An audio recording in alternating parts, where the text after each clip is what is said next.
ಗ್ರಾಮ ಪಂಚಾಯಿತಿ ವತಿಯಿಂದ ಕಂದಾಯ ವಸೂಲಾತಿ ಅಭಿಯಾನ. ತಾಲೂಕಿನ ದಂಡಿನಶಿವರ ಹೋಬಳಿ ಅಮ್ಮಸಂದ್ರ ಗ್ರಾಮ ಪಂಚಾಯಿತಿಯಲ್ಲಿ ಕಂದಾಯ ವಸೂಲಾತಿ ಆಂದೋಲನವನ್ನು ಹಮ್ಮಿಕೊಳ್ಳಲಾಗಿತ್ತು. ಗ್ರಾಮ ಪಂಚಾಯಿತಿ ಅಧ್ಯಕ್ಷರು, ಉಪಾಧ್ಯಕ್ಷರು ಹಾಗೂ ಸದಸ್ಯರುಗಳು, ಪಂಚಾಯಿತಿ ಸಿಬ್ಬಂದಿ ವರ್ಗ ಪಂಚಾಯಿತಿ ವ್ಯಾಪ್ತಿಯ ಪ್ರತಿ ಹಳ್ಳಿಗಳ ಬೀದಿ ಬೀದಿಗಳಿಗೆ ತೆರಳಿ ಕಂದಾಯ ಪಾವತಿಸುವಂತೆ ಮನವಿ ಮಾಡಿದರು. ಗ್ರಾಮ ಪಂಚಾಯತ್ ಸದಸ್ಯ ಸಿದ್ದಗಂಗಣ್ಣ ಮಾತನಾಡಿ, ಅಮ್ಮಸಂದ್ರ ಗ್ರಾಮ ಪಂಚಾಯಿತಿ ವ್ಯಾಪ್ತಿಯ ಹಳ್ಳಿಗಳಿಗೆ ಮೂಲಸೌಕರ್ಯ ಒದಗಿಸಲು ತೆರಿಗೆ ಆದಾಯದ ಮೂಲವಾಗಿದೆ. ಗ್ರಾಮಸ್ಥರು ಪಂಚಾಯಿತಿಗೆ ಕಟ್ಟಬೇಕಾದ ತೆರಿಗೆಯನ್ನು ಸಕಾಲದಲ್ಲಿ ಪಾವತಿಸಿದರೆ ಗ್ರಾಮಗಳಿಗೆ ಅಗತ್ಯ ನೀರು, ವಿದ್ಯುತ್ ಸೇರಿದಂತೆ ಮೂಲಸೌಕರ್ಯ ಒದಗಿಸಲು ಸಾಧ್ಯವಾಗುತ್ತದೆ. ಪಂಚಾಯಿತಿಯು 80% ಕಂದಾಯ ವಸೂಲು ಮಾಡದಿದ್ದರೆ ಸರ್ಕಾರ ನೋಟಿಸ್ ಸಹ ನೀಡುತ್ತದೆ. ಈಗ ಸರ್ಕಾರದ ಆದೇಶದಂತೆ ಪ್ರತಿಯೊಬ್ಬ ನಾಗರಿಕರು ಕಂದಾಯ ಪಾವತಿಸುವಂತೆ ಮನವಿ ಮಾಡುವ ನಿಟ್ಟಿನಲ್ಲಿ ಅಮ್ಮಸಂದ್ರ ಪಂಚಾಯಿತಿ ವತಿಯಿಂದ ಕಂದಾಯ ವಸೂಲಾತಿ ಅಭಿಯಾನ ಹಮ್ಮಿಕೊಳ್ಳಲಾಗಿದೆ ಎಂದರು. ಜಿಲ್ಲೆಯ ಏಕೈಕ ಕಾರ್ಖಾನೆಯಾಗಿರುವ ಅಮ್ಮಸಂದ್ರ ಸಿಮೆಂಟ್ ಕಾರ್ಖಾನೆಯು ಕಳೆದ 3.5 ವರ್ಷದಿಂದ ಗ್ರಾಮ ಪಂಚಾಯಿತಿಗೆ ಯಾವುದೇ ತೆರಿಗೆ ಪಾವತಿ ಮಾಡ್ತಾ ಈಗಾಗಲೇ ಕಾರ್ಖಾನೆಯ ಮಷಿನರಿಗಳನ್ನು ಮಾರಾಟ ಮಾಡುತ್ತಿದ್ದಾರೆ. ಕಾರ್ಖಾನೆ ಸಂಪೂರ್ಣವಾಗಿ ಮುಚ್ಚುವ ಹಂತ ತಲುಪಿದೆ. ಪ್ರತಿ 6 ತಿಂಗಳಿಗೊಮ್ಮೆ ಕಾರ್ಖಾನೆ ಆಡಳಿತ ಮಂಡಳಿ ಬದಲಾಗುತ್ತದೆ. ಕಂದಾಯ ಮಾತ್ರ ಪಾವತಿಸುವಂತಿಲ್ಲ. ಈ ಹಿನ್ನೆಲೆ ಆಡಳಿತ ಮಂಡಳಿ ಮುಖ್ಯ ಕಾರ್ಯನಿರ್ವಹಣಾಧಿಕಾರಿ ನ್ಯಾಯಾಲಯಕ್ಕೆ ತೆರಳಿತ್ತು. ಅಲ್ಲದೆ ಸ್ಥಳೀಯ ಬೆಸ್ಕಾಂ ಸಹ ಪಂಚಾಯಿತಿಗೆ ಹೆಚ್ಚಿನ ತೆರಿಗೆ ಪಾವತಿ ಮಾಡಬೇಕು. ಬೆಸ್ಕಾಂನ ಅಧಿಕಾರಿಗಳಿಗೆ ಈ ಬಗ್ಗೆ ಹಲವು ಬಾರಿ ತಿಳಿಸಿದರೂ ತೆರಿಗೆ ಪಾವತಿಸುವ ಗೋಜಿಗೆ ಹೋಗಿಲ್ಲ. ಸಿಮೆಂಟ್ ಕಾರ್ಖಾನೆ ಹಾಗೂ ಬೆಸ್ಕಾಂನಿಂದಲೇ ಲಕ್ಷಾಂತರ ರೂಪಾಯಿ ತೆರಿಗೆ ಬಾಕಿ ಪಂಚಾಯಿತಿಗೆ ಬರಬೇಕಿದೆ. ತೆರಿಗೆ ಹಣ ಪಾವತಿಯಾಗದಿದ್ದರೆ ಪಂಚಾಯಿತಿ ಹಳ್ಳಿಗಳಲ್ಲಿ ಅಭಿವೃದ್ಧಿ ಕೆಲಸಗಳನ್ನು ನಡೆಸುವುದಾದರೂ ಹೇಗೆ? ಜನರಿಗೆ ಅಗತ್ಯ ಮೂಲಸೌಕರ್ಯ ಒದಗಿಸುವುದಾದರೂ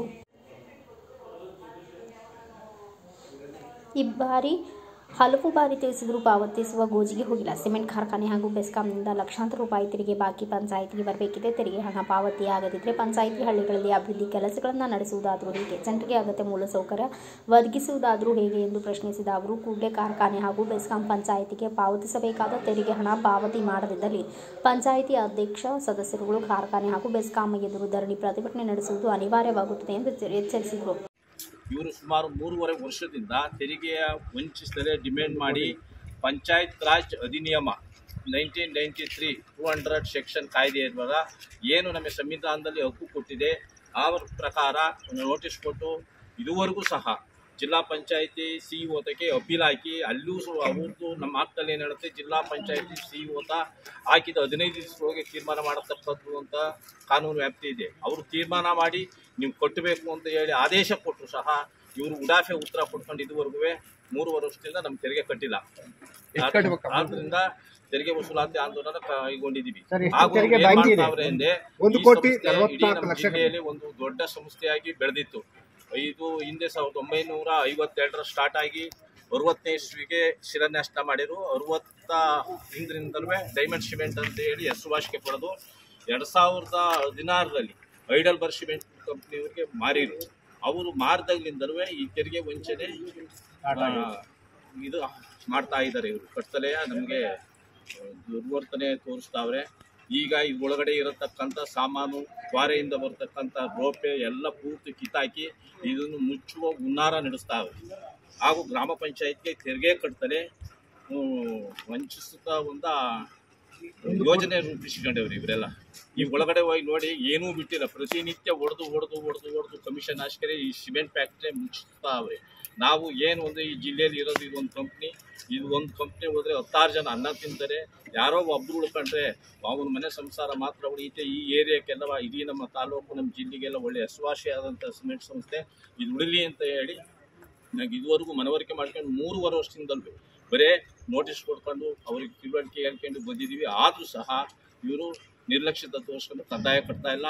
ಈಗ ನಮ್ಮಲ್ಲಿ ಏನು ಪಂಚಾಯತ್ ರಾಜ್ ಅಧಿನಿಯಮದಲ್ಲಿ ತೋರಿಸೋರು ಅದ್ರ ಪ್ರಕಾರ ಆಂದೋಲನ ಮಾಡ್ತಾ ಇದ್ದೀವಿ. ಮಾಡಿದ್ರೆ ಮುಂದಿನ ನೋಡೋದು ಜಪ್ತಿ ವಾರಂಟ್ ರಿಸೀವ್ಡ್ ಮಾಡಿ ಕಾನೂನು ಪ್ರಕಾರ ಜಪ್ತಿ ಮಾಡ್ತೀವಿ ಅಂತ ಹೇಳೋದು ನಮ್ಮ ಬಯಸ್ತಾ ಇದ್ದೀವಿ. ಎಷ್ಟು ಎಕರೆ ಜಮೀನು ಇದೆ ಸರ್ ಅದು?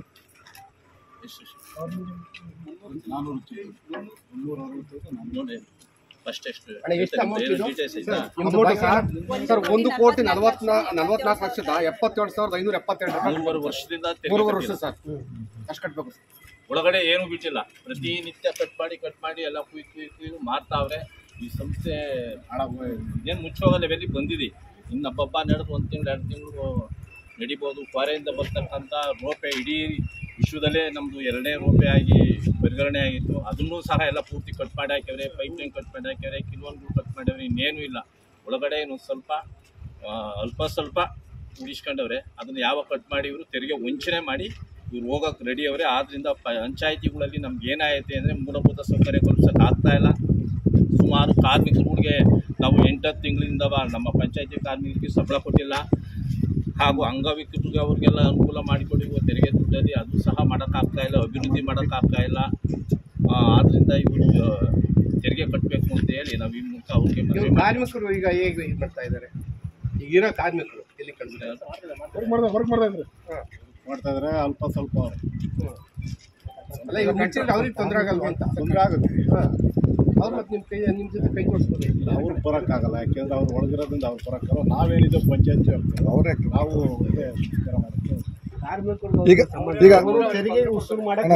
ಈಗ ತೆರಿಗೆ ತಮಟೆ ಚಳವಳಿ ಇಲ್ಲಿಗೆ ಮಾತ್ರ ಬೇರೆ ಇನ್ನೂ ಹೋಗ್ತೀರಾ? ಎಲ್ಲೆಲ್ಲಿ ಬಾಕಿ ಬರ್ಬೇಕು ಅಲ್ಲಿ ನಮ್ಮ ಗ್ರಾಮ ಪಂಚಾಯತ್ ಸುಮಾರು 10 ವರ್ಷದಿಂದ ಕಟ್ಟಿಲ್ಲ. ಎಷ್ಟು ಕೊಡ್ಬೇಕು ಅವರು? 8 ಲಕ್ಷ ಚಿಲ್ಲರನಾ? ಇನ್ಯಾರು KB ಇದಾಯ್ತು. ಆಮೇಲೆ ಅರಿವು ಮೂಡಿಸ್ತಾ ಗ್ರಾಮ ಪಂಚಾಯತ್ ವ್ಯಾಪ್ತಿಯಲ್ಲಿ ಎಲ್ಲ ಹಳ್ಳಿಗೂ ಹೋಗ್ತಾ ಇದೀವಿ ಸರ್. ಕಂದಾಯ ಬಾಕಿ ಇರೋವೆಲ್ಲ ಟೋಟಲಿ ನಿಮ್ಮ ಗ್ರಾಮ ಪಂಚಾಯತಿ ಎಷ್ಟು ಕೋಟಿ ಬಾಕಿ ಇದೆ ಸರ್ ನಿಮ್ಮ ಗ್ರಾಮ ಪಂಚಾಯತ್? ಕಂದಾಯ ವಸೂಲಾತಿ ಅಭಿಯಾನದಲ್ಲಿ ಗ್ರಾಮ ಪಂಚಾಯತ್ ಅಧ್ಯಕ್ಷ ಗಂಗಾಧರಯ್ಯ, ಉಪಾಧ್ಯಕ್ಷೆ ಪಲ್ಲವಿ, ಸದಸ್ಯರಾದ ಸಿದ್ದಗಂಗಯ್ಯ, ಸರೋಜಮ್ಮ, ಸಿದ್ದಗಂಗಮ್ಮ, ಶಿವರಾಜು, ವರಲಕ್ಷ್ಮಿ, ಪದ್ಮಾ, ಉಮೇಶ್, ಗಂಗಯ್ಯ ಸೇರಿದಂತೆ ಪಂಚಾಯಿತಿ ಅಧಿಕಾರಿಗಳು, ಸಿಬ್ಬಂದಿ, ನೌಕರರ ವರ್ಗದವರು ಉಪಸ್ಥಿತರಿದ್ದರು. Bureau report Girish K Bhat, Bharat Vaibhav news, Turuvekere. Thanks for watching Read, Discuss and Debate with editor Dr. Yan Prashant Rao. Wanted reporters in print, digital and visual media for Bharat Vaibhav Daily Newspaper, BV News 5 Channel and BV Fast Web News from all the talukas of Karnataka, Goa and Maharashtra. If interested, send your resume to 9019229369.